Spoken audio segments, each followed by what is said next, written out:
What's good, y'all? It's your boy Young Rome. We back with another reaction video. Today we about to react to every mistake parents made that created serial killers.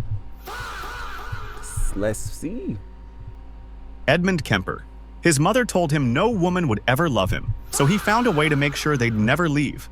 Edmund Kemper was just 8 years old when his mother started locking him in the basement every Why would you... This is how we're starting the video? Why would you lock an 8-year-old in a basement? Oh my god. night. She said it was to protect his sisters from him. She called him a real weirdo, loud enough for him to hear through the walls. She told him he reminded her of his father, and that was never a compliment. What is he supposed to remind you of? His brother? By 10, Kemper had buried the family cat alive, then dug it up, then cut off its head and mounted it on a stick. At 14, he ran away to find his father, but his father had remarried and didn't want him. They shipped him off to live with his grandparents on a remote California ranch. His grandmother treated him the same way his mother had, constant criticism and constant control. On August 27, 1964, 15-year-old Edmund Kemper shot his grandmother in the head with a rifle. Oh my god. Why would you shoot grandma? Poor grandma. I bet you grandma was speaking to him just like mom, but even worse. But dang, this is horrible. With a shotgun? When his grandfather came home, he shot him too. Dang. When police asked why, Kemper said he wanted to see what it felt like to kill grandma, and he killed grandpa so he wouldn't have to find out. Kemper spent 5 years in a psychiatric hospital. Doctors said he was rehabilitated. They released him into his mother's care. The argument started immediately. Screaming matches so loud the neighbors called police. His mother told him he was worthless, that college girls would never look at him twice, that he disgusted her. Between 1972 and 1973, Kemper picked up 6 young female hitchhikers. He killed them all. But these weren't random victims. They were college students, the same women his mother worked with at UC Santa Cruz, the same women she said would never want him. After killing one victim, Kemper buried her head in his mother's garden, facing her bedroom window. What? She always wanted people to look up to her, he said. On April 20th, 1973, Kemper... What? Why is he so crazy? And he was rehabilitated. They let this dude come home. They said, yeah, he's rehabilitated. He killed his grandma, his grandpa. He killed 5 people already. We're already at 7 people. Kemper finally did what he'd been building toward his whole life. He killed his mother with a hammer while she was sleeping. He decapitated her and used her head as a dartboard. Then he hates her. Oh my god. Oh my god, he's crazy. He's really crazy. Then he called the police on himself. This man. And he called the police and turned himself in. The killings were over. He destroyed the thing that created him. Jeffrey Dahmer. When Jeffrey Dahmer was 18, both his parents left. Yeah, Black History Month. Let's find out why he was eating black people. Come on. That's what they say. I don't know. His father moved out. His mother took his younger brother and left. No forwarding address, no phone calls. Jeffrey was alone in an empty house. He would later say that was the moment everything fell apart.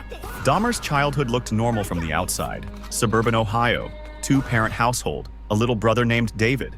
But inside, the family was fracturing. His mother suffered from depression and anxiety, swallowing pills by the handful.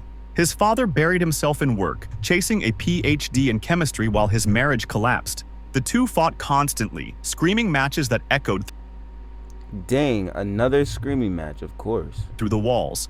No one noticed their older son slipping away. By age 10, Jeffrey had started collecting roadkill. He'd strip the flesh from... I think that's gonna be a similar concept with all these dudes. Every single one of them, they literally start killing animals. Because that's what the other dude was doing. And I bet you that's what the next guy is going to be doing. Like, why? Why? It has to be in their blood. There's no way. There's no way you wake up one day and you want to kill a cat. Are you crazy? No, you are crazy. Exactly. They're crazy. Bruh. Dead animals and keep the bones. His father thought it was scientific curiosity. He even taught Jeffrey how to bleach and... See? It was his dad's fault. Why would you... What? Just... Oh my... He's like... Yeah, this is cool. This is cool, Jeff. Let me show you how to bleach. preserve the skeletons. He never asked why his son spent hours alone in a backyard hut, surrounded by jars of formaldehyde and tiny skulls. So it was the dad's fault. By 14, Jeffrey was drinking whiskey before school. Teachers noticed. His grades dropped, but no one intervened. By the time his parents divorced, Jeffrey had already learned the lesson that would define his life. People leave. Everyone leaves, and there's nothing you can do to make them stay, unless you make sure they can't. Between 1978 and 1991, Dahmer killed 17 young men. He drugged them, strangled them, and kept their bodies for as long as he could. Why men though? What's wrong with him? Like, even no, I'm not saying it like that, but what, like, why would you? What's just want to sit around with dead bodies? He posed them, photographed them, slept beside them. He later told investigators he wasn't Slept trying to with hurt them. anyone. He just didn't want to be alone. He slept The only way with I could them. keep them with Don't me, forget he that. said, was if they couldn't leave. Dahmer was beaten to death in prison in 1994. He was 34 years old. His parents had spent years fighting over who was responsible for what their son That's what you get. That's what he gets. That's exactly what he gets. The hell is wrong with you? became. In the end, they both abandoned him, and he never stopped trying to fill that emptiness. John Wayne Gacy. His father called him stupid, called him a sissy, called him a failure. John Wayne Gacy spent his entire childhood trying to earn So what? Prove him wrong. What you? So what the hell? approval that never came. His father was an alcoholic machinist who beat the family regularly. At 4 years old, John was whipped for accidentally moving parts in his father's car engine. At 9, a family friend began abusing him. John never told anyone, terrified his father would blame him. The message was clear. Everything wrong was John's fault. He tried everything. Worked hard in school, joined community organizations, built a successful business, hosted neighborhood parties, even dressed as Pogo the Clown to entertain children Ew. at hospital. Ew. You want this little? You want him around your kid? Talking about even posed as a clown. Look at you. Look at his face. But nothing worked. His father kept calling him worthless. Then, in 1966, something changed. Gacy had married, had children, was managing restaurants in Iowa. His parents came to visit, and for the first time in his life, his father shook his hand and said, "Son, I was wrong about you." 3 years later, his father was dead. When Gacy heard the news in prison, where he was serving time for sexually assaulting a teenage employee, he collapsed to the floor. His request to attend the funeral was even denied. Between 1972 and 1978, John Wayne Gacy murdered at least 33 young men. He Jesus. Why? Why? lured them to his home with promises of construction jobs, handcuffed them with a magic trick, assaulted and tortured them for hours, strangled them slowly with a rope tourniquet he called the rope trick. Then he buried them in the crawl space beneath his house. 26 bodies were stacked in trenches he dug himself.